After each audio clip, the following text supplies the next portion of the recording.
C'est pas parce qu'une situation dure, perdue depuis longtemps, qu'elle est appelée à être permanente et éternelle. Dans Luc 8, verset 1 à 8, il leur dit, il y avait dans une ville un juge qui ne craignait point Dieu et qui n'avait d'égard pour personne. Il y avait aussi dans cette ville une veuve qui venait lui dire, fais-moi justice, ma partie adverse. Ça veut dire littéralement, rends-moi ce qui m'appartient. Pendant longtemps, le juge unique, c'est une représentation de Satan. Pendant longtemps, il refusa, mais ensuite, il dit en lui-même, quoique je ne craigne point Dieu et que je n'ai d'égard de crainte de personne, néanmoins parce que cette veuve m'importune.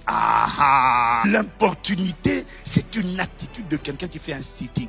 Donc, je viens devant Dieu pour dire pardon des saisons que je n'ai pas discerné, que j'ai ratées. Mais je ne bouge pas de là. Maintenant, après, je dis à Dieu. Et quand je suis arrivé en retard, là, il y a quelqu'un qui est assis sur ce qui m'appartient. Ma santé, mes finances, mon travail, mon mariage, mon destin. Avec Dieu, je dis, Seigneur, pardon.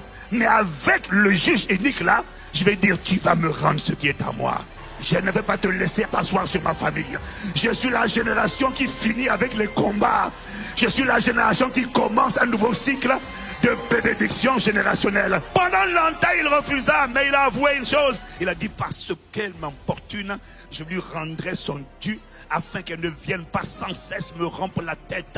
Donc, il est en train d'avouer que ses prières, ses insistances lui donnaient des maux de tête. Il est en train d'avouer que son importunité avait un effet sur lui. Même quand il résistait, ça le dérangeait. Il est en train de prophétiser sur ce qu'il va faire si seulement tu continues de importuner et de persister. Je suis venu te dire, tu n'es pas loin, tu n'es pas loin. Ne lâche pas. Alors, je tiens à te dire, c'est pas parce que ça persiste, ça résiste, que c'est appelé permanent. La vérité, c'est qu'il y a un niveau qu'on n'a pas atteint. Ne blâmons jamais Dieu. Le ciel est ouvert. La terre est favorable. Jésus a tout accompli.